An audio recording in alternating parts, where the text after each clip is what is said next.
Welcome to the beyond classroom program. दोस्तों, आज का टॉपिक कुछ खास है।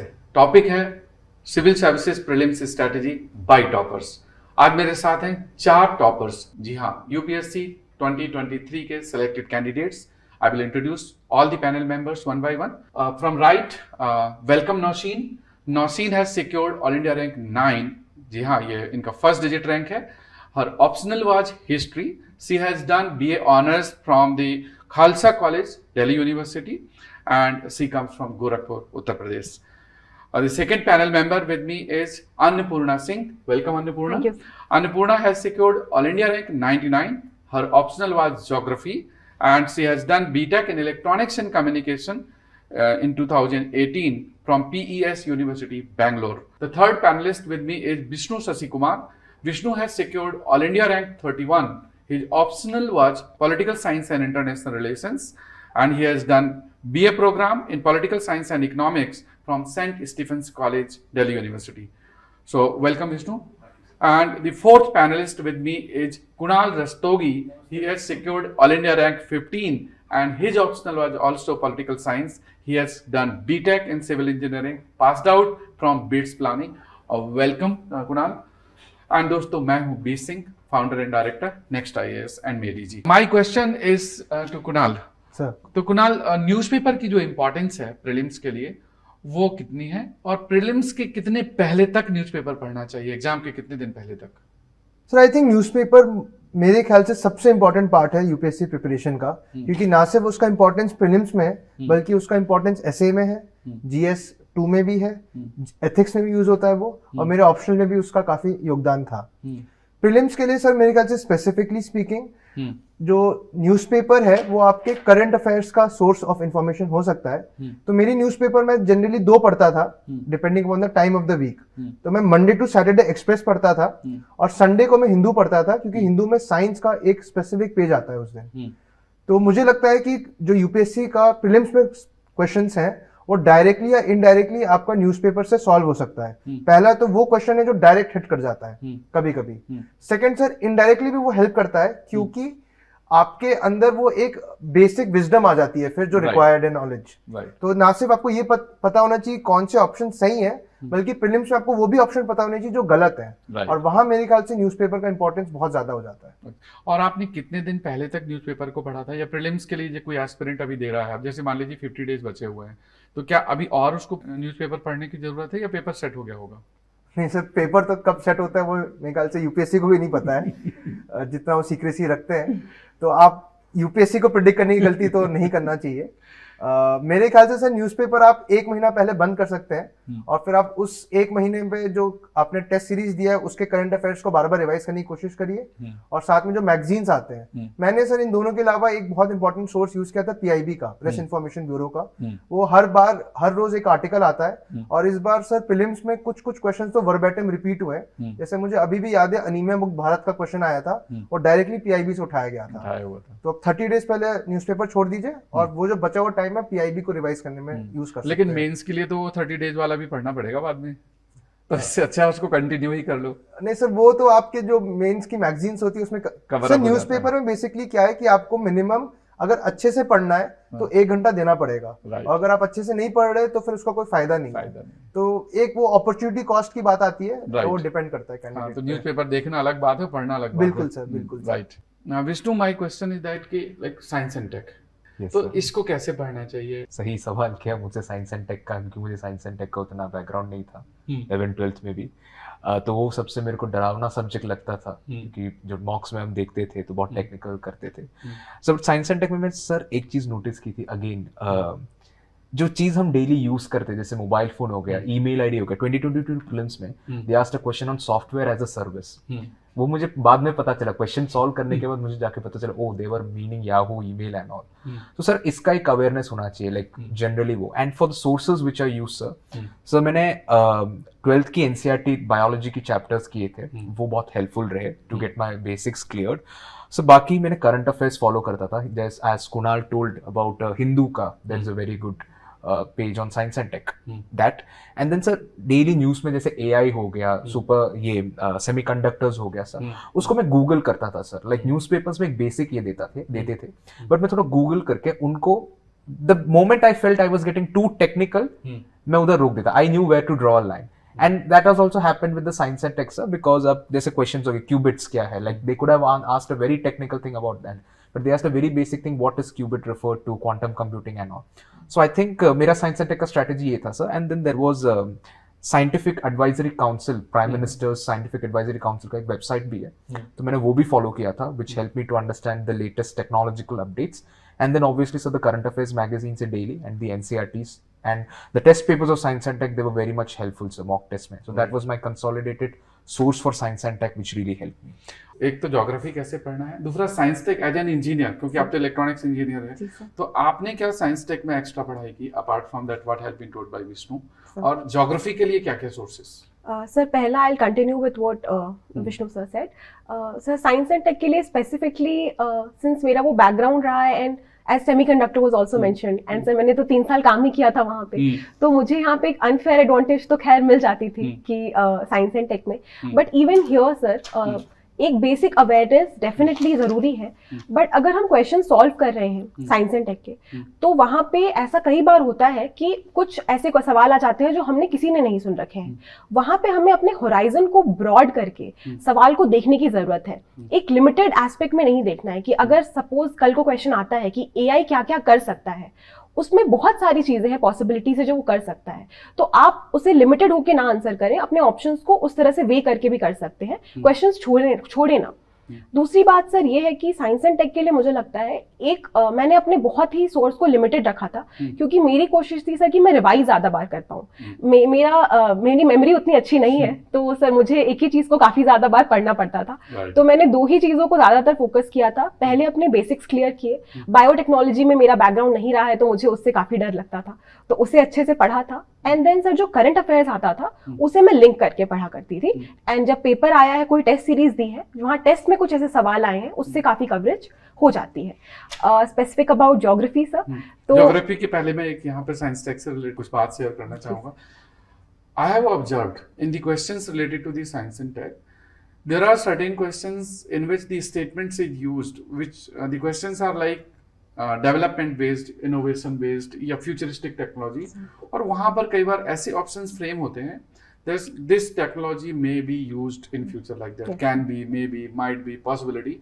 तो ये बहुत सारे ऑप्शंस मैंने देखे कि वो अधिकतर ऑप्शंस करेक्ट निकलते हैं। बिल्कुल सर, बिल्कुल। The larger the horizon, yes sir, the open mindset is what I was talking about, exactly यही सर, कि पॉसिबिलिटीज तो काफी है, एंड जिस तरह से डेवलपमेंट हो रही है साइंस एंड टेक्नोलॉजी में, अपने आप को लिमिट नहीं करना चाहिए हमें वहाँ पे। सर ज्योग्राफी में भी एक थोड़ा सा अनफेयर एडवांटेज था मेरे पास, क्योंकि मेरा ऑप्शनल ज्योग्राफी था। लेकिन सर यहाँ पे मैं कहूंगी कि इवन ज्योग्राफी ऑप्शनल वाले बच्चों को भी, जो 2 NCRTs हैं सर ज्योग्राफी की, 11th 12th sir, I think they are the most beautifully written NCRTs among all of the NCRTs, and sir उसमें इतना कंटेंट है कि सर मैं बताऊं अगर सच तो initially before choosing the optionals I had read the NCRTs and that was the time when I realized कि this is a subject which I find interesting, and अगर जरूरत पड़ी तो I can hold it for a longer time, and करना भी पड़ा sir hold काफी time तक।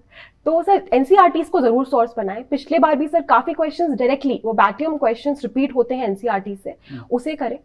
उसके अलावा सर प्लेसेस इन न्यूज, जो भी करंट अफेयर्स में न्यूज है उन पे आप ध्यान रखें। तो एक एग्जाम्पल है सर कि अगर आपसे पूछ रहे कल को कि डोनेस्क एंड डॉनबास कहाँ है, तो इतनी ज्यादा न्यूज में है रशिया यूक्रेन वॉर, आपको पता रहना चाहिए ये। या मैपिंग के जो क्वेश्चंस आते हैं वो मैच द फॉलोइंग करके पूछते हैं आजकल, तो उस पर अपनी जनरल अवेयरनेस जरूर रखें। एंड लास्टली सर मैपिंग में जो स्टैटिक मैपिंग है वो एनवायरनमेंट के साथ लिंक करके करनी। इसी एनसीईआरटी पर मैंने ऑब्जर्व किया है कि कुछ क्रिप्टिक इन्फॉर्मेशन होती है कि जैसे कोई ट्री बना दिया, उसमें कोई पांडा लटका दिया, और बहुत सारा उसके बारे में कुछ लिखा नहीं होगा, लेकिन एग्जाम में कुछ न कुछ उसके बारे में पूछ दिया जाता है। तो कैसे इसको एक्सपेंड करना चाहिए कि एनसीईआरटी को अगर आपने पढ़ा, उसको उसकी इन्फॉर्मेशन को कैसे और एक्सपेंड कर सकते हैं? क्या कुछ गूगल आउट करके या क्या करना चाहिए जिस तरह की क्रिप्टिक इन्फॉर्मेशन है? सर पहली बात तो है कि मल्टीपल रिविजन्स बहुत हेल्प करता है, क्योंकि सर उसमें भी जो क्रिप्टिक इन्फॉर्मेशन है, अगर हमने उसे एक ही बार पढ़ा हुआ है, that is just reading, that is not learning और that is not imbibing the knowledge. तो पहली बात आप मल्टीपल रिविजन्स करें। दूसरी चीज है कि सर गूगल आउट करना, खैर मैंने ये नहीं चीज की थी क्योंकि सर मुझे ऑप्शनल से इससे मदद मिल गई थी, बट मेरे कुछ दोस्त जिनके साथ मैंने प्रिपरेशन की है वो ये चीज जरूर करते थे या मुझसे पूछ लिया करते थे। तो सर सिंस हमारी कम्युनिटी इतनी ऐसे टुगेदर ए म्यूचुअल हेल्प हमेशा रहती है, तो ये जरूर करनी चाहिए सर कि अपने दोस्तों के साथ जिनके साथ आप पढ़ रहे हैं एक ऐसा पीयर रहना चाहिए, पीयर ग्रुप जो आपको सपोर्ट करे एंड अपलिफ्ट करे, तो ये हेल्प जरूर मिलती है सर। पीयर ग्रुप ध्यान रखिए दोस्तों, ये बहुत इंपॉर्टेंट पॉइंट बताया अन्नपूर्णा ने। Nausheen, your optional was history, और हिस्ट्री में आपने 308 मार्क्स स्कोर किए। My question for prelims is कि history is a big area, इसमें बहुत सारे सेक्शंस हैं, तो हिस्ट्री की होलिस्टिक अप्रोच क्या हो, sources of study and how important this subject is? Yes sir, तो सर हिस्ट्री की प्रिपरेशन में सबसे पहले तो बेसिक बुक्स एंशिएंट मिडिवल और मॉडर्न, पहले तो एनसीईआरटी से शुरू करना है। ओल्ड एनसीईआरटीज 11th 12th की वो पढ़नी है, एंशिएंट मिडिवल और मॉडर्न के लिए। उसके साथ साथ सर कुछ मॉडर्न के क्वेश्चंस होते हैं, वो थोड़े से एनसीईआरटी से थोड़े अपर लेवल के होते हैं, तो उनके लिए स्पेक्ट्रम पढ़ सकते हैं सर। और उसके साथ साथ मुझे लगता है कि कुछ प्रीवियस ईयर क्वेश्चंस बहुत रिपीट होते हैं सर। फॉर एग्जांपल 2022 में भी मंगोल इन्वेजन का क्वेश्चन था and it got repeated in 2023 as well sir. So previous year questions also play a major role in solving history based questions sir. In addition to that sir I would like to add कि जो medieval वाला portion है, क्योंकि इतनी factual information इस बार पूछी गई थी 2023 प्रीलिम्स में कि वो मुझे, मेरा ऑप्शनल है तब भी मुझे वो आते नहीं थे क्वेश्चंस, पर क्योंकि मैंने जो लूसेंट की जो सिर्फ जो फैक्ट्स दिए रहते हैं जिसमें कि मिडिवल का जो चीज़ें हैं वो जो फैक्ट्स थे वो मेरे वहाँ पे काम आए। और मेरा क्योंकि जो सेट था उसमें इनिशियल क्वेश्चन हिस्ट्री के थे, तो मुझे क्योंकि फर्स्ट जो पेज जो क्वेश्चन थे वो आ रहे थे, तो मेरे लिए कॉन्फिडेंस बिल्डअप हुआ, तो मैंने हिस्ट्री की प्रिपरेशन ऐसे ही की। राइट, या प्लीज। हिस्ट्री सर एक ऐसा सब्जेक्ट है, लाइक बहुत डर लगता है क्योंकि बुक्स बहुत ज़्यादा रहते हैं हिस्ट्री के, हम इतने एनसीईआरटीज रहते हैं, तो बच्चों को लगता है कि ये कॉस्ट बेनिफिट और बड़ा फैक्चुअल है, याद करना पड़ता है। हाँ, बट सर मुझे ऐसा लगता है कि हम ये भूल जाते हैं कि वही नॉलेज हम मेंस में यूज़ करते हैं एक्चुअली GS1 में। तो आई थिंक वो एक इंटीग्रेटेड अप्रोच जैसे आपने पहले कहा था वो रहेगा, तो एक्चुअली हिस्ट्री के लिए भी बहुत ही यूजफुल रहेगा, both for pre and for the mains as well sir. I still right, permission मिले प्लीज। तो सर मैंने हिस्ट्री में देखा है कि एक यूपीएससी बहुत ही यूनिक पैटर्न फॉलो करता है। मैच द फॉलोइंग जैसे मैम ने कहा, अगर मान लीजिए 4 आते हैं तो जनरली 2 के बुक स्विच कर देते हैं। तो अगर आपने वो आइडेंटिफाई, अब जैसे पिछले साल होता था कौन 2 करेक्ट है पैर, तो इस साल यूपीएससी ने उसको और इजी कर दिया, सिर्फ ओनली 2 दे दिया। तो आपको पता है कि अगर मैच द फॉलोइंग क्वेश्चन आया तो 2 ऑप्शन तो ऑटोमेटिकली गलत होने ही होने, तो आप ब्लाइंडली टिक कर सकते हैं ओनली ऑप्शन 2। इस बार वो काम करके, पता नहीं शायद इस बार यूपीएससी चेंज कर दे, यूपीएससी को समझ पाना और रिस्की होता है, लेकिन जनरली वो फिक्स हो जाता है सर पैटर्न। सर हिस्ट्री के लिए एक और ये, जैसे आई जस्ट रिमेम्बर्ड कि कुछ चीजें होती है, जैसे कुछ ऑप्शंस जो हम नाम पहली बार ही सुन रहे हैं, बट कुछ ऑप्शंस है जो हम बहुत फेमिलियर है, जैसे विजयनगर एम्पायर का एक क्वेश्चन कुछ आया था। If you really knew that, if a person who has seriously prepared that and if that person knows that this he is the king, like वो गलत ऑप्शन दिया था, वो आंसर एक्चुअली मिल पाता था। तो हम ऐसा भी डरना नहीं चाहिए हिस्ट्री से कि आप बिल्कुल ही उसको छोड़ दो। इतना नौशीन मैम ने कहा वो लूसेंट जो बुक है वो बहुत ज्यादा उसका स्ट्राइक रेट है, बहुत ही ज्यादा। जैसे 2022 में विजयनगर का वो कॉइन का कुछ पूछा था, वो एग्जैक्टली लूसेंट में ऑलरेडी मेंशन, हाँ फनम जो था, तो वो पढ़ने से मेरे ख्याल 2-3 क्वेश्चन तो हो ही जाते हैं हर साल। तो सोर्स ऑफ स्टडी बहुत मैटर करता है, और दूसरा क्या है कि कितने मल्टीपल टाइम आप पढ़ते हो अच्छे सोर्स को, क्योंकि ताकि आपको एग्जैक्ट इन्फॉर्मेशन पता हो। क्योंकि जिस तरह का पेपर अभी आ रहा है लास्ट ईयर 2023 वाला, तो आपको बहुत प्रिसाइज इन्फॉर्मेशन की जरूरत है, and probably that was one of the reasons की कट ऑफ केम डाउन, क्योंकि उसमें लोगों ने गलतियां बहुत की हैं। हाँ, coming to the next subject is polity, and you are from political science background, so polity subject को कैसे तैयार करना चाहिए, and what sources can be followed, and how much it is important for these prelims? Sir मुझे लगता है पिछले 2 साल में यूपीएससी ने एक चीज तो क्लियर कर दी कि कोई फिक्स सोर्स बचा नहीं है अब। इस साल हमें पहले लगता था कि कॉन्सेप्चुअल क्वेश्चन पूछते हैं, तो हमने अपना कॉन्सेप्ट बढ़ाने की कोशिश की। इस साल यूपीएससी ने एक प्रेसिडेंट के ऊपर क्वेश्चन पूछा था जो हाईली फैक्चुअल था, तो वो तो मेरे ख्याल से नामुमकिन जैसा हो गया था उसको प्रिडिक्ट करना कि उसका आंसर क्या होगा। हैविंग सेड दैट, मुझे ये लगता है तब भी यूपीएससी अगर 12 या 13 क्वेश्चन पॉलिटी के पूछ रहा है तो उसमें से 4-5 क्वेश्चन तो हर साल रिपीट होते हैं। जैसे कॉन्स्टिट्यूशनलिज्म है वो इतनी बार रिपीट हो चुका है यूपीएससी ने, उसके डिफरेंट एलिमेंट्स डिफरेंट चीजें वो करते रहते हैं। एक तो शायद ये हो गया कि प्रीवियस ईयर क्वेश्चन आप अच्छे से कर लीजिए, आपके 2-3 क्वेश्चन हो जाएंगे। सेकंड मुझे लगता है जो यूपीएससी चीज पूछता है वो ये है जो सुप्रीम कोर्ट के इंटरप्रिटेशन या जजमेंट्स हैं जो न्यूज में रहते हैं, तो एक वो बहुत इंपॉर्टेंट हो गया, वो हर साल किसी ना किसी फॉर्मेट में आता है।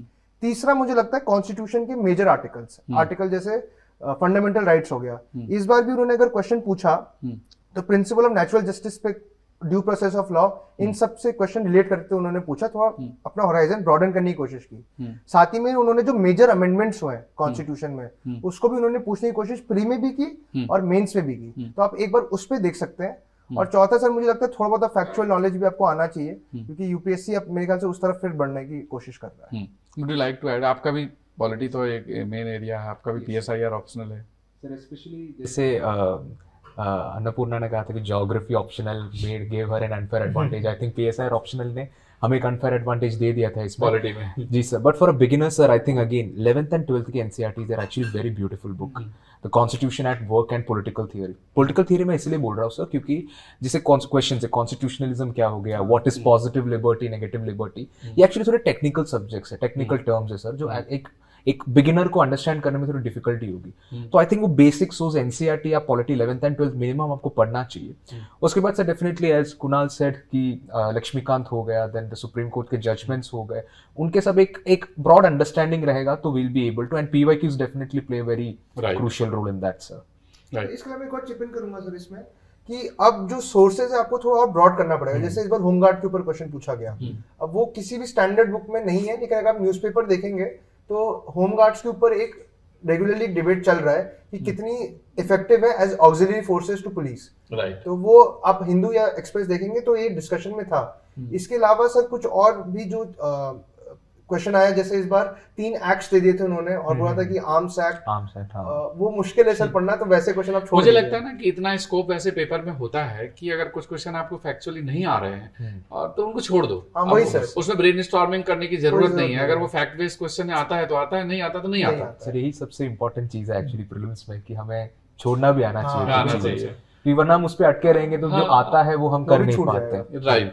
Annapurna, in ecology and environment, वैसे देखने में सब्जेक्ट छोटा लगता है लेकिन प्रीलिम्स में क्वेश्चंस बहुत आते बिल्कुल हैं, sometime 20 questions, 18 questions.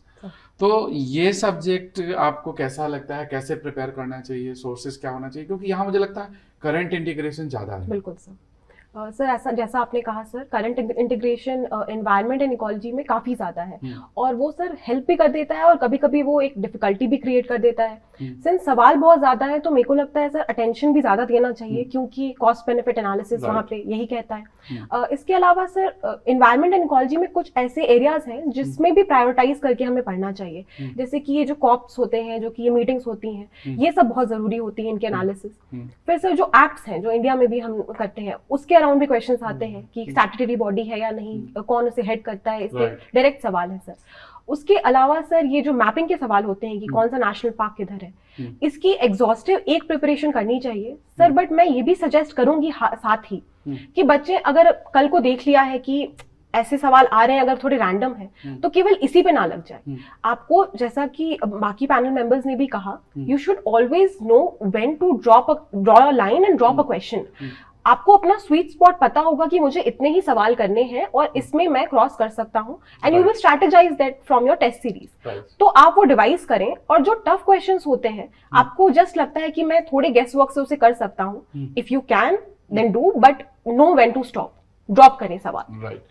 So Nausheen, to you the economics is the subject which is equally important for prelims and mains. A lot of current affairs reading and lot of learning. So what should be the source, strategy and plan for the economy? Yes, sir. Sir, for economy, since I did not have any background in economy and it was a new subject for me, so the current affairs portion I followed monthly magazines and the newspapers. Sir, also the previous, sir, I'm emphasizing it again and again, but the previous year questions, so the kind of questions and how they are applying the economy, the static thing, that inflation. So this is what becomes very important to understand and then to apply it in the exam. Right. So yeah, would like to add. Yeah, please. Add भी करना चाहूंगी कि sir जैसा कि ma'am ने कहा that previous year question से ना हमें एक तो क्वेश्चंस काफी रिपीट भी हो जाते हैं इकोनॉमी के भी स्पेसिफिकली एंड सर हमें ट्रेंड पता चल जाती है. I still remember there was a question on read and need and sir since previous year questions और किए हुए थे तो मुझे मैंने 2 दिन पहले ही एक दोस्त से कहा था कि मुझे थोड़ा जरा समझा दो, मुझे इसमें तकलीफ हो रही है and then the person was like पता था क्या कि आने वाला है सवाल. सो सर अगर हमने PYQs को मास्टर कर रखा है तो इकोनॉमी में भी एंड बाकी सेक्शंस में भी PYQ की इंपॉर्टेंस तो इमेंस है, दैट इज वेल नोन, चाहे वो प्रीलिम्स हो या मेंस हो. बिल्कुल sir. Right. So adding here again कि economy is a subject which is a fear for many. और बहुत सारे स्टूडेंट्स को इकोनॉमी समझ ही नहीं आती है. So Kunal, you are a B.Tech engineer, तो आपकी क्या अप्रोच थी इकोनॉमी में? सर पहले तो मैंने इंजीनियर वाला दिमाग लगाया, फिर पता चला इकोनॉमी उससे होगा नहीं, तो फिर मैंने बाकी लोगों का सुनना शुरू किया. तो सर मुझे 2 डॉक्यूमेंट्स तो बहुत ज्यादा इंपॉर्टेंट लगते हैं, वो एक इकोनॉमिक सर्वे और एक बजट है. मुझे लगता है इकोनॉमिक सर्वे में ऐसे काफी टर्म्स वो लोग यूज करते हैं जो डायरेक्टली आपका वो इंडिकेशन मिल जाता है कि क्या पूछने वाले हैं. जैसे मैं इस बार भी देख रहा था इकोनॉमिक सर्वे लास्ट ईयर का, अनएम्प्लॉयमेंट में उन्होंने कुछ पूछा था, तो वो उन्होंने मेंस में भी पूछा और प्री में भी उसका कुछ ना कुछ डायरेक्ट या इनडायरेक्ट था. मैं कहता हूँ ये 2 डॉक्यूमेंट्स आपको रिलीजियसली फॉलो करने चाहिए. इसके अलावा सर मैं ये सोचता हूँ कि इकोनॉमी अब काफी अंडरस्टैंडिंग का सब्जेक्ट हो गया है. फैक्चुअल नॉलेज आपको सिर्फ एक पॉइंट तक ही ले जा सकता है, उसके बाद आपको एक अंडरस्टैंडिंग डेवलप करनी चाहिए. उसके लिए मुझे न्यूज़पेपर मेरे बहुत काम आए. अगर आप रेगुलरली रीड करेंगे कि रेपो रेट्स है या बॉन्ड यील्ड है, क्या इनका रिलेशन है, कैसे ये फ्लक्चुएट करते हैं मार्केट में, तो वो आपको तभी आएगा जब आप न्यूज़पेपर डेली फॉलो करेंगे. राइट. तो मुझे लगता है कि वहां पे अंडरस्टैंडिंग डेवलप करना जरूरी है. या Vishnu, current affairs is a very important area that is integrated with the all subject, economy हो या फिर साइंस टेक हो या एनवायरनमेंट हो. So for current affairs what to be done and how much depth study is required? Yes sir. So before that question again economy में chip इन करना please. चाहता हूँ. सभी ने एक बहुत ही अच्छे डॉक्यूमेंट्स मेंशन किए थे, but one document which also help me was RBI के जो FAQs आते हैं उसमें एक्चुअली मनी मार्केट सबका बहुत ही अच्छे से RBI ने किया, बैंकिंग हो गया, तो that is actually present in the RBI का website itself. So I think that is a very beautiful document that one could look at economy also. And sir जैसे कुणाल ने भी कहा इकोनॉमी का अब अंडरस्टैंडिंग का सब्जेक्ट हो गया है, but that is the beauty of the subject. Like if you understood the concept really well, जो भी क्वेश्चन आ सकता है you can actually solve it. तो have a very basic and clear understanding of the economy, that will really help you, because economy is also very rewarding area. कि आपको 17 से 18 सवाल आ जाते हैं, यदि आपकी अंडरस्टैंडिंग उसमें हो जाती है तो आई थिंक प्रीलिम्स में हमारा स्कोर भी बहुत बूस्ट हो सकता है. So with respect to current affairs sir, मेरे को कुणाल से सुनकर बहुत फोमो हो रहा है, क्योंकि कुणाल मतलब डेली न्यूज़पेपर पढ़ रहा था.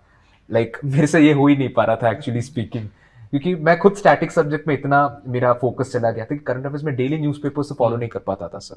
But I made it a point कि हफ्ते में 1, 2 या 3 दिन मिनिमम मैं न्यूज़पेपर्स पढ़ लूँ, या फिर करंट अफेयर्स मैगजीन्स है उनको मैं पढ़ लूँ, ताकि एक basic understanding like what ever is happening around the world वो मुझे एक आइडिया रहे, ताकि I don't feel stupid when I be in the prelims examination hall.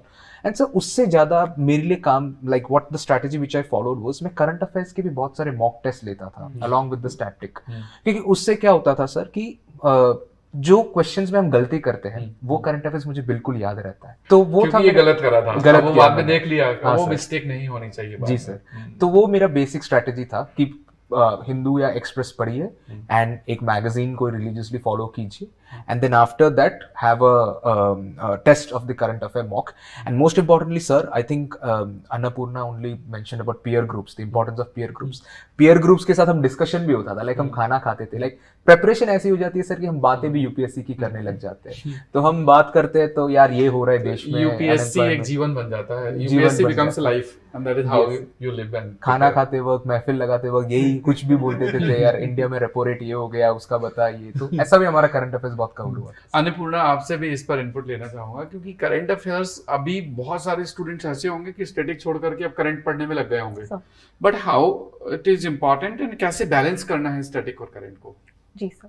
Sir in fact in the initial attempts मैं भी वन ऑफ दो students थी जो कि करंट अफेयर्स के पीछे बहुत भागती थी कि करंट अफेयर्स के मल्टीपल सोर्सेज कवर कर लूँ हॉरिजॉन्टली एंड उससे मेरा बेस बढ़ जाएगा। सर बट मैं ये रियलाइज नहीं करती थी कि जब उस प्रेशर कंडीशन में जो प्रीलिम्स के 2 घंटे होते हैं मैंने कितना पढ़ा है मुझे वो काम नहीं आएगा, मैंने कौन सी कुछ कम चीजें बहुत अच्छी तरीके से पढ़ी हैं वो काम आएगा। एंड लास्ट के 2 प्रीलिम्स में सर मुझे वही काम आया। सर पहले लास्ट ईयर के प्रीलिम्स से इस बार थोड़ी एक चेंज भी हुई थी। लास्ट ईयर के प्रीलिम्स में सर मैंने एक जैसे मंथली मैगजीन्स मैम भी फॉलो करते थे, मैंने भी वही चीज की थी। न्यूज़पेपर्स में नहीं पढ़ती थी सर लास्ट ईयर, और मैंने एक ईयरली मैगजीन को भी फॉलो किया था उसी के रिवीजन के लिए, बट मल्टीपल सोर्सेज नहीं रखे थे, वर्टिकली उसको बार बार उसी चीज को करा था स्टैटिक के साथ लिंक करके, ताकि अगर मैं कुछ एक करंट अफेयर का कोई एक टॉपिक पढ़ रही हूँ तो वहीं जाके मैं उसके स्टैटिक को रिवाइज कर लेती थी और कुछ लिखना है तो एक जगह ही रहे, ताकि 5 चीजें मुझे बार बार खोल के देखनी ना पड़े। इस बार सर मुझे मदद मिल गई और इससे मेरा स्कोर भी बूस्ट हुआ। एंड नाउ आई रियलाइज कि सर क्यों बोल रहे हैं कि न्यूज़पेपर्स हेल्प करते हैं, क्योंकि सर मैंने अलग से प्रीलिम्स के लिए न्यूज़पेपर्स नहीं पढ़े, बट क्योंकि मैं इंटरव्यू में अपियर हो रही थी तो मुझे न्यूज़पेपर्स पढ़ने पड़े थे, और फाइनल रिजल्ट के जस्ट 5 दिन बाद ही प्रीलिम्स था, तो वो बाय गॉड्स ग्रेस और समथिंग मेरे न्यूज़पेपर्स कवर होते गए और उसका फायदा मुझे एक्चुअली प्रीलिम्स के करंट अफेयर्स में मैं जो आपके न्यूज़पेपर रीडिंग हैबिट का एक एडवांटेज देख पा रहा हूँ कि you have scored 212 marks in the interview which is second highest. I think newspaper reading helps a lot in the later phase. बिल्कुल सर। नौशीन, क्या हिस्ट्री में ऐसे एरियाज हैं जो करंट इंस्पायर्ड होते हैं? क्योंकि क्या ऐसे सवाल आते हैं कि जैसे कुछ न्यूज में है, मान लीजिए कि कोई साइट या किसी ने पीएम ने या किसी ने विजिट करा और बाद में पता चला कि वहां से रिलेटेड कोई क्वेश्चन पूछ लिया, although it is a static portion, Yes, but sir. Is it current inspired? Yes, sir. Most of the questions they are static only, sir. But कुछ questions की जैसे 22 में सर जो पार्लियामेंट की बिल्डिंग है वो किस टेम्पल से इंस्पायर्ड है, तो सर ये लिंक्ड हो गया था static portion from the current. But most of the question sir I would say it is from static portion only. और सर स्टैटिक में भी सर मैं कहूँगी कि जो हम बेसिक बुक्स पढ़ते हैं अगर उनका एक ब्रॉड आइडिया मिल जाता है हमें कि अगर संगम एज है तो संगम एज में किस चीज़ को ग्लोरीफाई करते थे, तो वो हीरोइज्म को ग्लोरीफाई करते थे। तो इस बार जो क्वेश्चन आया था संगम एज में जो ऑप्शंस ऐसे थे कि वो पता चल रहा था कि हाँ यही होगा इसका आंसर। तो सर आई वुड से कि करंट अफेयर्स है बट उतना ज़्यादा नहीं है कि मैं एक अलग से फॉलो करें उसको। अब हम बात करेंगे कि एग्जाम के 2 दिन पहले जो स्ट्रेस लेवल डेवलप होता है या जो एग्जाम के जस्ट प्रीवियस नाइट में नींद नहीं आती, तो उन सब चीजों से कैसे ओवरकम करना है, तो इसमें आपके क्या एक्सपीरियंसेस रहे, क्या सजेशन दोगे कि स्टूडेंट्स कम से कम सीसेट तक पहुंचते पहुंचते वहां पे ना दिमाग उनका ना बनबनाए नहीं? सर नींद आना एक बहुत इंपॉर्टेंट चीज है और वही नहीं आती प्रीलिम से 1 दिन पहले। तो मैं क्या पहले 2 टाइम में तो मैंने कुछ नहीं किया, तीसरे टाइम में मैं सोच ही गया था कि प्रीलिम से 1 रात पहले मैं 1 घंटा भागूंगा सर।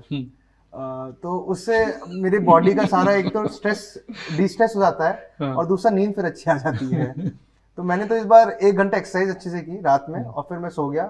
लकीली इस बार सो भी गया मैं और फिर सुबह ही उठा रात में। तो एग्जाम होने के पहले आप भाग रहे थे 1 घंटे? हाँ सर। विष्णु?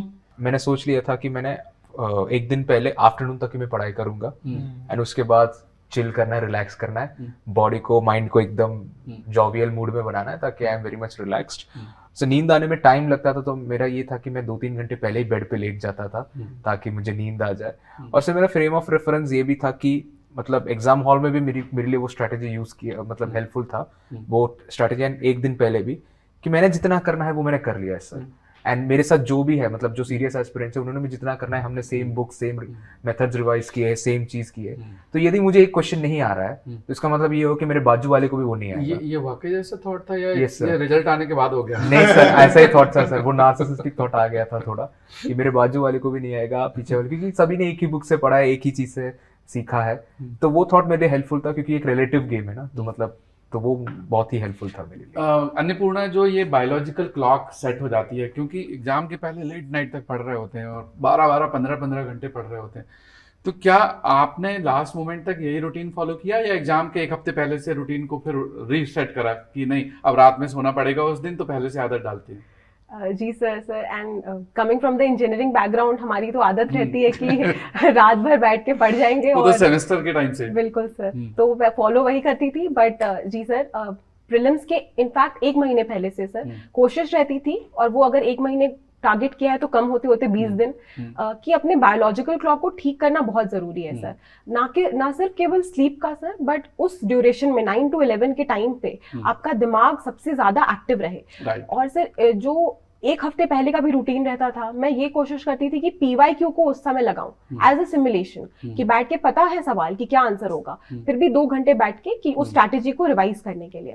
एंड स्लीप का तो सर डेफिनेटली प्रॉब्लम होती है, कितनी भी प्रीलिम्स दे ले इंसान, कितना भी अच्छा स्कोर कर ले लास्ट एग्जाम बार, स्ट्रेस तो रहेगा ही। बिल्कुल सर, मुझे तो बहुत ही डर लगता था। तो मैं कोशिश करती थी कि सर उस दिन अपने अच्छे लोगों से, मेरे माँ पापा के साथ बैठती थी मैं शाम में, हम डिस्कस करते थे, कुछ पढ़ाई की बात नहीं करते थे, लेकिन बहुत फोमो होता था कि कल एग्जाम है। अपने माइंड को वापस एक ना कंफर्ट जोन में लाना sir. By talking to the peer group और sir. Parents, this is the best way. जी या सर। मेडिटेशन जो लोग कर लेते हैं। जी सर, जी सर। हाँ नौशीन, आपसे मैं यही सवाल पूछना चाहूंगा कि आपका क्या एक्सपीरियंस है कि एग्जाम के दिन सीसेट के पेपर तक पहुंचते Yes, पहुंचते sir. कहीं ऐसा ना होगा कि आपका ना प्रेशर बढ़ चुका है, रात में सोए नहीं थे तो उसका इफेक्ट दिखाई देने लगे? Yes sir. सो पहले मैं 2 अटेम्प्ट्स में मैं भी रात भर सो नहीं पाई थी, जो एक दिन एग्ज़ाम के पहले सर। बट क्योंकि मेरा पूरे साल ही मैंने ऐसा ही रूटीन रखा कि मैं एनफ स्लीप ले रही हूँ, 8 आवर्स 9 आवर्स ऐसी स्लीप ले रही हूँ, तो उस दिन अगर मैं ठीक से नहीं भी सोई तो मेरा था कि मैं कंटिन्यू कर ले जाऊँगी लास्ट पूरे शाम तक।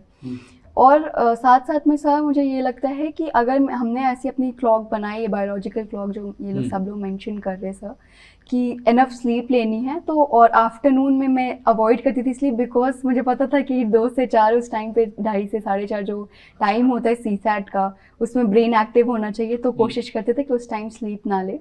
लेकिन सर क्योंकि फर्स्ट अटेम्प्ट जब जो लोग देने जा रहे हैं उनको अगर स्लीप नहीं भी आपको मिल पाई रात में उस दिन एक दिन पहले, तो ज़्यादा डरने की ज़रूरत नहीं है। आराम से जो आपकी स्ट्रैटेजी है वो आप फॉलो करें और फिर एकदम एक कॉन्फिडेंस रखना है कि हाँ हो जाएगा।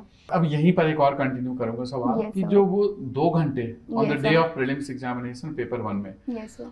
उन 2 घंटे में कितना अटेम्प्ट होना चाहिए and what is the right attempt out of the 100 questions? कि Yes, नहीं sir. प्रीलिम्स में एक सेफ जोन में इतना तो अटेम्प्ट करना जरूरी है। Yes sir. Sir I think ये सबको डिफर करेगा, कुछ लोग की एक्यूरेसी ज़्यादा होती है, कुछ लोग की कम होती है, कुछ लोग ज़्यादा करके उतने क्वेश्चंस गलत हो जाते हैं कि कट ऑफ के पास पहुंचते हैं। मेरे लिए जो सही मैंने डिसाइड किया था वो ये थे कि 80 to 85 क्वेश्चंस मुझे करने हैं। तो जितने मैंने प्रीलिम्स दिए सब में मैंने 80 to 85 क्वेश्चंस के बीच में मैंने अटेम्प्ट किए। और सीसैट में मैं कोशिश करती थी कि 45 से 50 के बीच में, इतने ही हो पाते थे, इस बार तो 46 ही हो पाए। नहीं सीसेट इज तो फाइन, वही। क्योंकि CSAT is not merit based, आपको बस वो एक clear बेंचमार्क करना है। क्लियर करना है। तो Annapurna, what is the right attempt according to you? Sir I concur with what ma'am said कि सर ये सबकी अपनी अपनी स्ट्रैटेजी होती है, to each their own.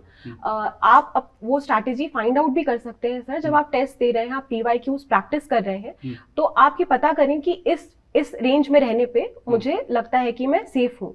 But having said that sir, I would again like to reiterate कि उस दिन का पेपर कैसा आएगा ये हम में से किसी को नहीं पता है। नहीं पता। तो आप एक प्री कंसीव नोशन के साथ ना जाएं कि मुझे, अगर मैं जनरली ट्राई करती थी कि 89 to 91, क्योंकि मेरी एक्यूरेसी उतनी अच्छी नहीं थी तो मैं कर लूं, लेकिन सर इस बार के पेपर में मुझे दिक्कत हो रही थी, तो मैंने सर 88 89 तक पहुंचते पहुंचते आई स्टॉप्ड माई सेल्फ कि इससे ज्यादा मुझसे नहीं होंगे।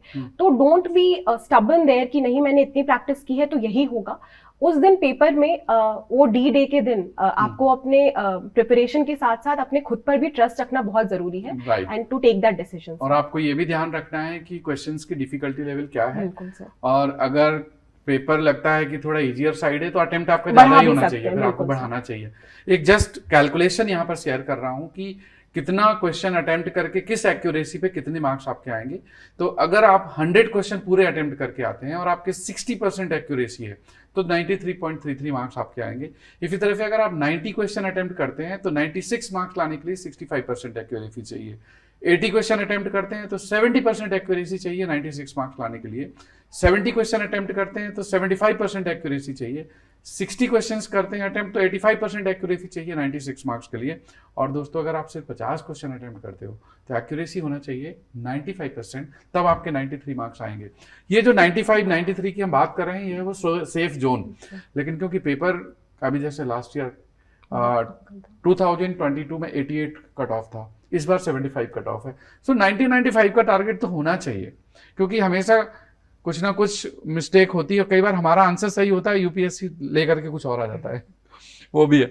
आपके पास इसी क्रम में आ रहा हूँ कि जो वो बबल्स भरने होते हैं, अब यहाँ पर ना अलग अलग लोगों की अलग अलग टेक्निक है। कुछ लोग क्या करते हैं कि पहले पूरा पेपर सॉल्व करेंगे और लास्ट के 10-15 मिनट में फिल करेंगे, लेकिन मैंने देखा ऐसा करने से कई बार ब्लंडर हो सकता है। तो what should be the right approach कि जो फिलिंग है वो एमआर सीट की, वो एमआर सीट की फिलिंग कैसे करनी चाहिए, क्योंकि वो छोटी चीज़ है लेकिन इंपॉर्टेंट है सर। ये आपने बहुत ही अच्छा पॉइंट रेज किया था कि बहुत सारी गलतियां मैंने खुद पर्सनली मैंने अपने दोस्तों के साथ देखा है। सो मेरे हिसाब से very safest bet would be, आप वो क्वेश्चन कर रहे हो, आपको यदि आंसर मिल गया है उसी टाइम पे उसको बबल कर दो, फिर माइंड से उसका बर्डन भी हट जाए, ये क्वेश्चन शायद से आपको वापस सॉल्व ना करना पड़े। और फिर ऐसा होता है कि हम पेपर सॉल्व करके जब वापस बबल करने आते हैं, we might not have the time to bubble everything and वो हरी बरी में हम शायद से, क्योंकि बबल्स पास में वो स्ट्रेस में शायद से कुछ गलती भी हो सकती है जो बहुत कॉस्टली हो सकता है। तो आई थिंक उस क्वेश्चन को उधर ही खत्म कर दो, the moment you found the answer for that question, I think उसको उधर ही खत्म कर देना चाहिए, ताकि हमारे ब्रेन से भी वो स्ट्रेस हट जाए and we are on a safer side. तो दोस्तों इसमें इंपॉर्टेंट ये है कि आप पहले एश्योर हो जाओ तभी फिल करो, क्योंकि पेन से बबल करना होता है। और यूपीएससी में इंपॉर्टेंट क्या है कि आप पहले उन क्वेश्चंस को अटेम्प्ट कर जाओ जो आप कॉन्फिडेंट हो, जो आप कॉन्फिडेंट नहीं हो उनको आप सेकंड राउंड में देख लो, लास्ट के 15-20 मिनट आप इसके लिए देख लो। लेकिन इस तरह की मिस्टेक नहीं करना कि पहले भर दिया फिर उसको कट करके या इरेज करके, उस केस में फिर आपका वो आंसर वैल्यूएट होगा ही नहीं। बिल्कुल सर। हाँ, नौशीन, जैसे जैसे एग्जाम नज़दीक आता है तो फियर बढ़ने लगता है, how to overcome with this fear? Sir मुझे लगता है कि हम ये कोशिश करें कि हमारी अभी तक जो हॉबी हमारी, मतलब जैसा हमारा रूटीन चल रहा है वो लास्ट दिन तक कंटिन्यू रखना है, और उसके साथ साथ हमें ऑक्यूपाइड रहने के लिए अपना जो एक हॉबी है, जैसे मेरी चेस थी, तो मैं मैं पेपर देने के बाद अपना चेस खेलने लगती थी कि 1-2 मैच मैंने खेल लिया, उसके बाद इतना डिस्ट्रेस मैं फील करती थी। उसके साथ साथ मैं अपना म्यूज़िक जो भी मैं सुनती हूँ, वो सारी चीज़ें फॉलो करके एक कोशिश करने की एक बहुत काम माइंडसेट रहे कि मतलब बहुत ज़्यादा सोचे ना कि उस दिन क्या होगा क्या नहीं होगा, वो वहाँ उस दिन ही देख लेंगे, ऐसा सोच के चलना है। और मुझे लगता है कि बहुत इम्पॉर्टेंट है कि आप मेंटल हेल्थ अपनी ध्यान में रखिए। जितनी अगर आपको एंजाइटी इश्यूज़ हैं या कुछ आप ऐसा फेस कर रहे हैं तो प्लीज़ कंसल्ट करें एक प्रोफेशनल से, और इसको इग्नोर ना करें, क्योंकि मैंने फेस किया है और मुझे पता है कि थोड़ा मुश्किल होता है शेयर करना कि क्या चीज़ें चल रही हैं अभी, बट प्लीज़ इग्नोर ना करें उसको। या Annapurna, would you like to add? क्योंकि ये मेंटल स्ट्रेस है ना, कई बार ये अच्छे स्टूडेंट्स की परफॉर्मेंस को खराब कर देता है। बिल्कुल सर, एंड आई कॉन्कर बिल्कुल मैम के साथ बातों से कि सर एंजाइटी ऐसी चीज़ है जो अगर कोई प्रिपेयर कर रहा है, चाहे वो फर्स्ट अटेम्प्ट हो या फिर ज़्यादा टाइम तक भी रहा है, ये बहुत ही स्ट्रेसफुल हो जाता है। एंड मैंने पर्सनली भी सर ये चीज़ें फेस की है। Sir, the problem is that we create so much expectations from ourselves that we forget to be kind to ourselves. ये बहुत ज़रूरी है कि इस प्रिपरेशन में हम इतनी एफर्ट्स डाल रहे हैं तो कभी कभी खुद से भी प्यार से बात कर लेने की बहुत ज़रूरत होती है। And sir, the day that I realized I have this in my laptop, I have written so many letters to myself. And sir जिस दिन रिजल्ट्स आए थे उसके कुछ दिन के बाद I was reading those letters and I felt really happy. Sir लोग आपके बहुत ध्यान रखेंगे, आपके पेरेंट्स लिमिटेड अमाउंट तक ही कर सकते हैं आपका ध्यान, and they also feel helpless at times कि क्या कर दें कि बच्चा खुश हो जाए। Even your friends they want to be there for you, and I also had this benefit, but sir at the end of the day आपको भी खुद का ध्यान रखने की बहुत ज़रूरत है, and this is your responsibility. यहाँ पर मैं भी एक बात ऐड करना चाहता हूँ, आपके पास बाद में आऊँगा, कि कभी कभी ऐसा होता है कि जब जैसे हम ट्रैवल कर रहे हैं, जर्नी कर रहे हैं, तो हमें टाइम पास करना होता है, और इसी तरह से जब हम अपने मोबाइल को खोल करके अपने पुराने फोटोग्राफ या पुराने वीडियो देखना शुरू करते हैं, तो जो एक ना बहुत इधर उधर दिमाग उलझ गया था, हम उसको रीओरिएंट करके वापस 10 साल पुराने वाले फोटोग्राफ में, वीडियोस में, फैमिली मेंबर्स के फोटोग्राफ, अपने फ्रेंड्स के, कॉलेज टाइम के, थोड़ा उन मेमोरीज की तरफ जब जाते हैं ना, तो जो हमारा स्ट्रेस हो चुका होता है ना, वो डी स्ट्रेस होने लगता है। तो कुछ लोग मेडिटेशन कर लेते हैं, कुछ लोग हॉबी करने चले जाते हैं, कुछ अपनी पुरानी यादों में खो जाते हैं। तो ये this also can be a useful method. या सर मेरा ये था कि आई यूज्ड टू एक्सेप्ट कि it's okay to have stress, and ये होने से हमको अलग स्ट्रेस होता है कि मुझे स्ट्रेस ही क्यों हो रहा है, तो वो एक्सेप्ट करना हमें सीखना चाहिए sir. It is okay to have stress, इसको नॉर्मलाइज करना चाहिए, इससे हमें गिल्टी होने की कोई जरूरत नहीं है sir. That is the major reason जो हमें फिर उस गिल्ट के वजह से हमें और टेंशन आ जाता है, विच हैम्पर्स आवर प्रिपरेशन सर। सो जिस दिन मुझे होता था यार मुझसे पढ़ाई नहीं हो रही, like after all we are human beings, we can't be consistent 100% of the time. कुछ दिन आएंगे जब हमारे लोज होंगे, कुछ दिन आएंगे हमारे हाईज होंगे, कुछ दिन प्रोडक्टिविटी एकदम कम होगी। We need to acknowledge that, we need to accept that. ये कहना बहुत आसान है सर, लेकिन एक्नॉलेज करने में ही हम सभी को ये होता है, क्योंकि एग्जामिनेशन हम पे इतना एक्सपेक्ट करता है। और सर मैं जब लो फील करता था, like as Nausheen said, I used to do things which make me feel happy. मैं दोस्तों के साथ बातें करता था, एक मेरा एक अच्छा, बहुत ही अच्छा पॉजिटिव पीयर ग्रुप था कि हम अभी भी कनेक्टेड है, तो हम बात करते हैं दोस्तों से। I am a foodie, so I used to order some food and eat it. You enjoyed the process. Yes sir, I very much enjoyed that. That is the most important thing but sir. ऐसे ना बहुत rare cases होंगे, नहीं तो जो exam का जो pressure होता है, और स्पेशली वो स्टूडेंट जिन्होंने इस बार इंटरव्यू दिया था और उनका बेचारों का नहीं जी हो सर। पाया, उनका तो एक अलग लेवल पहुंच जाता है। बट जी सर, ये सब पार्ट है। सर ये Yeah. प्रिविलेज था मेरे पास एक्चुअली एंजॉय करने का भी, क्योंकि मेरे पेरेंट्स भी बहुत सपोर्टिव थे, मेरे पास फ्रेंड्स भी ऐसे थे, और मेरी सोशल बैकग्राउंड भी ऐसी थी कि मेरे को उतना टेंशन की जरूरत नहीं वही थी। बात है कि क्रिकेट Yes. में जब हम धोनी को देखते हैं तो हार भी रहे होते हैं तो भी कूल ही रहते हैं। तो वो था सर, तो just accept it and do what makes you feel happy. Kunal? मेरा सर। तो जैसे नौशीन मैम, अन्नपूर्णा मैम और विष्णु सर ने एग्जाम के पहले का स्ट्रेस को कैसे डील करना है वो बताया, मैं थोड़ा डिस्कस करूंगा कि एग्जाम के दिन के के time स्ट्रेस पर। को कैसे करना है। तो सर मैंने इसको 2 टेक्निक्स इवॉल्व की थी अपने लिए। पहला तो सर ये था कि मैंने जो मॉक टेस्ट है वो घर पे नहीं दिए, कुछ कम से कम 3-4 वो मैंने सेंटर पे जाके दिए। तो सेंटर पे अगर आप जाते हैं तो आपको वो एक्चुअल एग्जाम डे का फील आता है। ये मेरा ना अगला क्वेश्चन होने वाला था जो आपने पिकअप कर लिया, क्योंकि कई बार ना घर पे हम ना एयर कंडीशन में बैठ करके या कूलर में फैन पे बैठ करके टेस्ट दे रहे होते हैं, और कई ऐसे स्कूलों में सेंटर पड़ता है जहाँ पर ना एसी नहीं होगा, और इस बार तो 16 जून को एग्जाम होगा, इतनी गर्मी होगी, ह्यूमिडिटी होगी, पसीने बह रहे होंगे, तो उस कंडीशन को एसिमुलेट करना, ये आपने क्वेश्चन ले लिया। कभी कभी तो मैं घर पे फैन बंद कर देता था कि पसीने में एक बार एग्जाम देके तो देखूं, क्योंकि पसीना एक बार आता है हाथों में तो हाँ। एमआर बनने में भी गलती के चांसेस ज्यादा हो बिल्कुल जाते होते हैं। हैं। तो सर एक तो ये तरीका था। दूसरा तरीका सर मुझे जो लगता है कि एग्जाम डे के स्ट्रेस को अगर आपको रिड्यूस करना है तो मेरे ख्याल से आप क्या करिए कि आप जो अपना फूड पैटर्न है, मुझे लगता है कि जो पहला एग्जाम है वो तब भी आदमी इतना स्ट्रेस नहीं लेता, सीसैट क्योंकि इतना डिफिकल्ट हो गया है तो उसमें ज्यादा स्ट्रेस लेता है, और फिर उस वजह से वो कभी डिहाइड्रेशन का शिकार हो जाता है, कभी और चीज का शिकार हो जाता है। तो और स्पेसिफिकली वार्म समर मंथ्स हैं, तो आपको अपना हेल्थ और फिटनेस का भी अच्छे से ख्याल रखना पड़ेगा very good. Prior to the examination week. अगर आपकी हेल्थ और फिटनेस ठीक रहेगा, क्योंकि मुझे याद है मेरे सेकंड अटेम्प्ट के पहले मैंने लखनऊ में दिया था एग्जामिनेशन, और वहां इतनी गर्मी थी मेरे सर में दर्द होने लगा था जब मैं सीसैट का पेपर देने और गया। इस बार तो और जून में एग्जामिनेशन, बिल्कुल सर। ह्यूमिडिटी के साथ गर्मी होगी, तो it will be a tougher time. तो अगर आपका मेंटल हेल्थ, अगर आपका फिजिकल हेल्थ सही है बिफोर द एग्जामिनेशन, तो आपका मेंटल हेल्थ के बेटर होने के चांसेस काफी बढ़ जाते हैं। राइट। को एक थॉट प्रोसेस आ रहा था कि जैसे कुणाल ने दूसरे सेंटर्स में जाके भी एग्जाम दिए, तो he was familiarizing himself with the process so much, क्योंकि ये प्रोसेस इतना अनफेमिलियर लगता है लोगों को कि उनको डर लग जाता है। लाइक हम घर पे बैठ के सब देते हैं, तो इस एग्जाम में ऐसा मतलब इतने प्रैक्टिस कीजिए कि आप जब मॉक मतलब जब ओरिजिनल एग्जाम देने जाए ऐसा लगना चाहिए कि आप एक मॉक दे रहे हैं, तो उससे भी स्ट्रेस बहुत कम हो जाता है, क्योंकि हमें कुछ नया नहीं लगता उसमें सर। तो वो एक इनफैक्ट मैं तो ये भी सजेस्ट करूंगा कि जो टाइम फ्रेम होता है एग्जाम का, जो टाइम होता है उसी टाइम पर एग्जाम दीजिए। आप ना क्लॉक में अलार्म लगा करके उस 2 घंटे में पेपर दीजिए, फिर देखिए कि उसी गर्मी के दिनों में उसी तरह के एनवायरनमेंट में आप कैसे परफॉर्म कर रहे हैं। एक चीज और मैं करता था सर, मैं सेंटर चला जाता था एक्चुअल वाला एग्जामिनेशन, एक आध बार मैं वहां चला जाता था, तो उससे प्रेशर काफी कम हो जाता है, क्योंकि आपको लगता है तो जाने देखा हुआ है, देखा हुआ है, फर्स्ट टाइम नया नहीं है, तीनों चीजों के लिए किया सर क्योंकि मैंने। ये उस दिन बहुत मैटर करता है। हाँ सर, कि कौन सा गेट है, कहीं डिले तो नहीं कर रहे हैं, तो मैं तीनों स्टेप में कराया। इंटरव्यू के लिए भी मैं एक दिन पहले यूपीएससी भवन के आया था, तो आपने पूरी रिहर्सल कर रखी है। मैच खेलना है तो पहले उसी पिच में जाके प्रैक्टिस करनी है। बहुत इंपॉर्टेंट है वो मेरे ख्याल से। ऐड करना चाहूंगी सर, जब हम पेपर दे रहे होते हैं तो उसमें भी बहुत लोग, ये मुझे किसी एक सीनियर टॉपर से ही सजेशन मिला था, और मुझे वो मतलब देखा था मैंने सर, मुझे वर्क कर गया वो।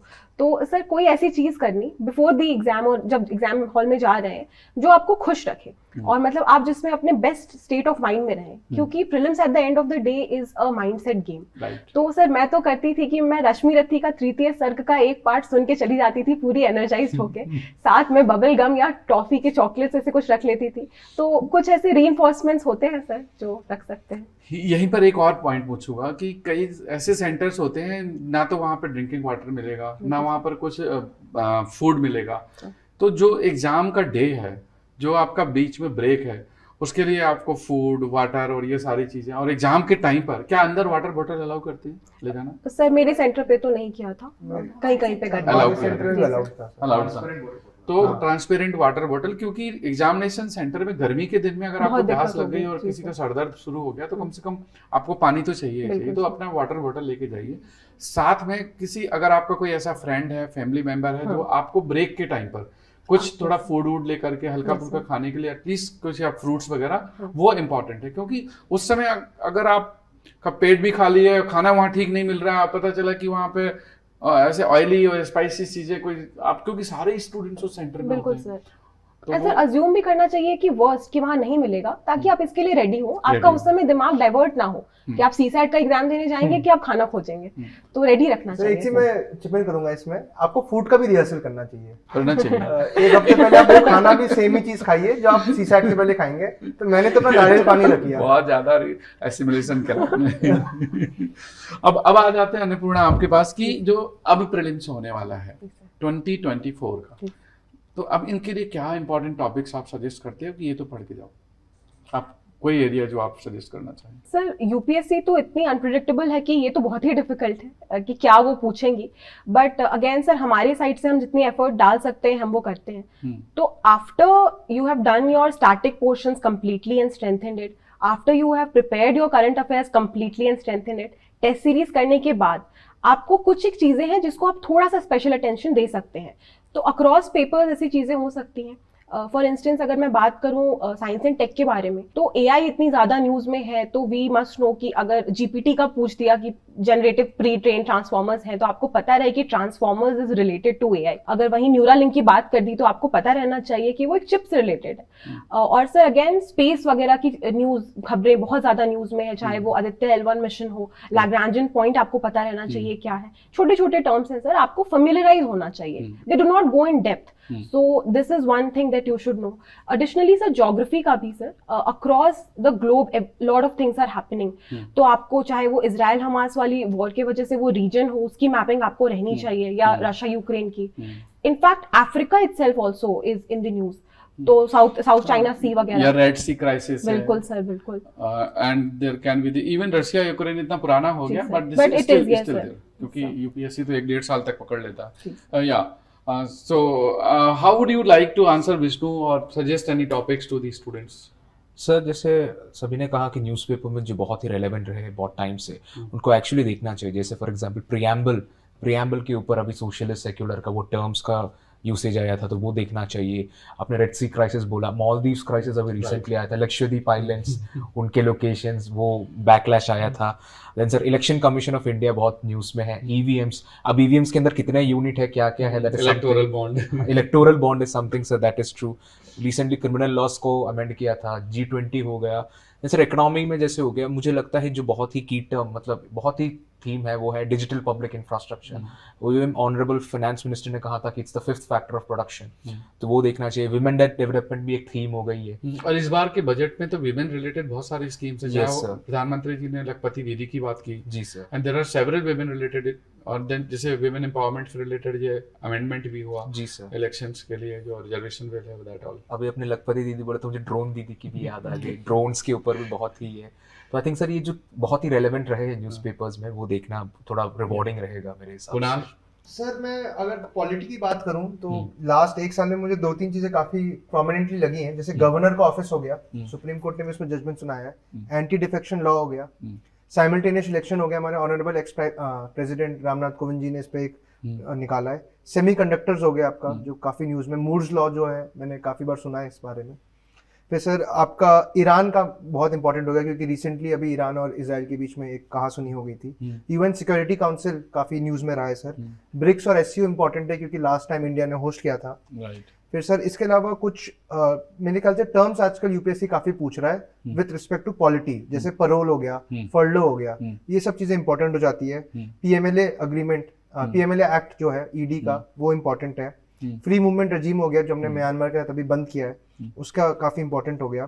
फिर से मुझे लगता है इन्वायरमेंट और इकोलॉजी के जो क्वेश्चंस हैं स्पेसिफिकली जो एनिमल रिलेटेड है वो बहुत ही एप्लीकेशन बेस्ड हो गए हैं। राइट। चाहे इस साल नॉक्टर्नल एनिमल्स को उन्होंने डायरेक्टली पूछा हो या लास्ट ईयर एंट और फंजी के बीच में रिलेशन या उससे पहले हेजॉग्स वगैरह के बारे में, तो मुझे लगता है एनिमल बिहेवियर अब वो उस पर जा रहे हैं। तो उसके लिए कुछ डॉक्यूमेंट्रीज देख सकते हैं, जैसे और प्लैनेट हो गया। तो और प्लैनेट में सारी चीजें उन्होंने बहुत ही अच्छे से शो किया है, वो अंडरस्टैंडिंग डेवलप हो जाएगी ये सारे क्वेश्चंस करने के लिए भी। सुप्रीम कोर्ट में जो जजमेंट्स के जो प्रिंसिपल्स आते हैं, जैसे ट्रिपल चेन ऑफ अकाउंटेबिलिटी आ गई, ये सब टर्म्स यूपीएससी पिक करके डायरेक्टली पूछे, जैसे ड्यू प्रोसेस ऑफ लॉ से पहले पूछते थे। तो ऐसे कुछ टर्मिनोलॉजीज, कुछ प्रिंसिपल्स है जो supreme court, honourable supreme court बाहर लाती है अपने जजमेंट्स में। तो आई थिंक वो देखना भी बहुत रिवॉर्डिंग हो सकता है। That can be useful for mains also. And this year is, I will say, election year for the many countries.